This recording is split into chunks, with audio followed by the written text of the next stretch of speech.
নাগরিক কর্মব্যস্ততা ও একঘেয়েমি জীবন থেকে একটু পরিত্রাণের জন্য পরিবার পরিজন নিয়ে নিরিবিলি শান্ত পরিবেশে ঘুরে আসতে পারেন ঢাকার অদূরে পানামনগর থেকে।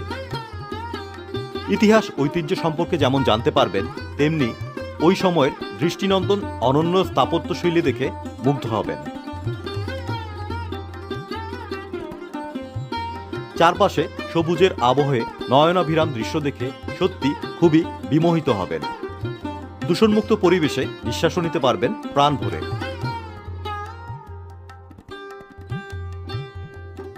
ঢাকার গুলিস্তানে মাওলানা ভাসানী স্টেডিয়ামের পাশ থেকে দোয়েল, স্বদেশ, বোরাক সহ আরও বেশ কয়েকটি গাড়ি জনপ্রতি ৬৫ টাকা ভাড়ায় মোগরাপাড়া চৌরাস্তা পর্যন্ত আসে।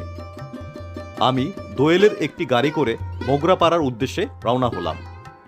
মোগরাপাড়া থেকে নেমে অটোরিকশায় সিএনজিতে জনপ্রতি ২০ টাকা ভাড়ায় চলে আসতে পারেন পানাম সিটিতে।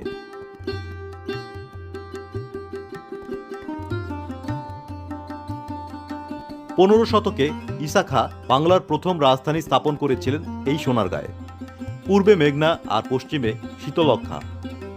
শীতলক্ষ্যা নদীপথে বিলেত থেকে আসতো বিলাতি থান কাপড়, দেশ থেকে যেত মসলিন। শীতলক্ষ্যা আর মেঘনা ঘাটে প্রতিদিনই ভিড়ত পালতোলা নৌকা। প্রায় ওই সময় ইস্ট ইন্ডিয়া কোম্পানির বাণিজ্যিক কার্যক্রম ও চিরস্থায়ী বন্দোবস্তের ফলে ইউরোপীয় অনুপ্রেরণায় নতুন ঔপনিবেশিক স্থাপত্য রীতিতে গড়ে ওঠে পানাম নগর। পরবর্তীতে এই পোশাক বাণিজ্যের স্থান দখল করে নেয় নীল বাণিজ্য। ইংরেজরা এখানেই বসিয়েছিলেন নীলের বাণিজ্য কেন্দ্র। ১৫১৯ সালে প্রথম পানাম নগর প্রতিষ্ঠিত হয়। এই অঞ্চলের স্প্যানিশ উপনিবেশিক গভর্নর প্যাট্রিয়াস দাভিলা পানাম নগরের প্রতিষ্ঠা করেছিলেন। শহরটি দক্ষিণ আমেরিকার বিভিন্ন অংশে, বিশেষ করে পেরুর ইনকা রাজ্যে স্প্যানিশ বাহিনীর অভিযানের সদর দপ্তর হিসাবে কাজ করেছিল। প্রায় ৪০০ বছর আগে পানাম নগরী স্থাপন শুরু হয়েছিল বলে ধারণা করা হয়। ধাপে ধাপে মোগল নির্মাণশৈলীর সাথে ব্রিটিশ স্থাপত্যশৈলীর সংমিশ্রণে প্রায় ৪০০ বছরের পর্যায়ক্রমিক পুনঃস্থাপন প্রক্রিয়ায় পানাম নগরীর বর্তমান রূপ লাভ করে। পানাম নগরী নারায়ণগঞ্জ জেলার সোনারগাঁয়ে অবস্থিত একটি ঐতিহ্যবাহী প্রাচীন নগর।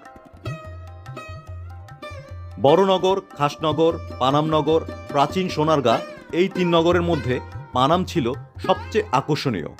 এখানে কয়েক শতাব্দী পুরনো অনেক ভবন রয়েছে, যা বাংলার ১২ ভূঁইয়াদের ইতিহাসের সাথে সম্পর্কিত। সোনারগাঁর ২০ বর্গ কিলোমিটার এলাকা জুড়ে এই নগরী গড়ে ওঠে। পৃথিবীর ১০০টি ধ্বংসপ্রাপ্ত ঐতিহাসিক শহরের একটি পানাম নগর।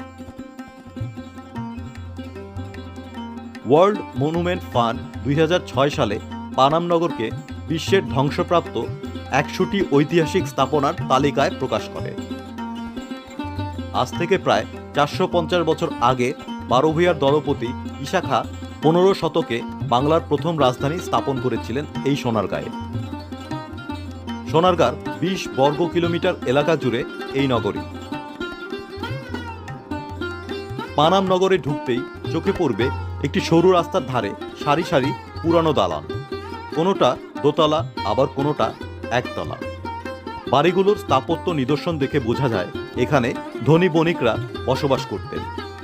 বাড়িগুলো মোগল ও গ্রিক স্থাপত্যশৈলীর মিশ্রণ লক্ষ্য করা যায় এবং প্রতিটি বাড়ির কারুকাজ স্বতন্ত্র। কারুকাজ, রঙের ব্যবহার এবং নির্মাণ কৌশলের দিক থেকে নতুন নতুন উদ্ভাবনী কৌশলের প্রমাণ পাওয়া যায়। প্রায় প্রতিটি বাড়ি তৈরিতে ব্যবহার করা হয়েছে ঢালাই লোহার ব্রাকেট, জানালায় ব্যবহার করা হয়েছে লোহার গ্রিল এবং ঘরে বায়ু চলাচলের জন্য ভেন্টিলেটর ব্যবহার করা হয়েছে। সবচেয়ে উল্লেখযোগ্য হল বাড়িগুলো কাস্ট আয়রনের নিখুঁত কাজ আছে এবং ইউরোপে ব্যবহৃত কাস্ট আয়রনের কাজের সাথে এই কাজের অনেক মিল লক্ষ্য করা যায়। নগরীর ভিতরে আবাসিক ভবন ছাড়াও আছে মসজিদ, মন্দির, গির্জা, মঠ, গোসলখানা, নাচঘর, পান্থশালা, চিত্রশালা, খাজাঙ্কিখানা, দরবার কক্ষ, গুপ্তপথ, বিচারালয় এবং পুরনো জাদুঘর। এছাড়াও আছে ৪০০ বছরের পুরানো টাকশালের বাড়ি। পানাম নগরে টিকে থাকা বাড়িগুলোর মধ্যে ৫২টি বাড়ি উল্লেখযোগ্য। পানাম সড়কের উত্তর পাশে ৩১টি আর দক্ষিণ পাশে ২১টি বাড়ি রয়েছে। প্রায় প্রতিটি বাড়ি দুটি অংশে বিভক্ত, একটি বহির্মুখী এবং অন্যটি অন্দরমুখী, এবং বাড়ির সামনে উন্মুক্ত উঠানও আছে। প্রতিটি বাড়ির পরস্পর থেকে নির্দিষ্ট দূরত্বে অবস্থিত। নগরীর মাঝখান দিয়ে একটি সরু রাস্তা পানাম নগরীর ভেতর দিয়ে চলে গেছে। এই রাস্তার দুই পাশে মূলত পানামের বাড়িগুলো তৈরি করা হয়েছে। সংস্কারের অভাবে ভবনগুলো জরাজীর্ণ হয়ে পড়ে আছে।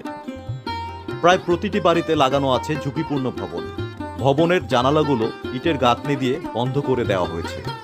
পানাম সিটি প্রতি রবিবার বন্ধ থাকে, আর সোমবার দুপুর 2টা থেকে অর্ধেক বেলা খোলা থাকে। এখানে ঢুকতে টিকিটের মূল্য জনপ্রতি 15 টাকা, আর জাদুঘরের জন্য 30 টাকা। পানাম নগরী পৃথিবীর 100টি ধ্বংসপ্রায় ঐতিহাসিক শহরের একটি।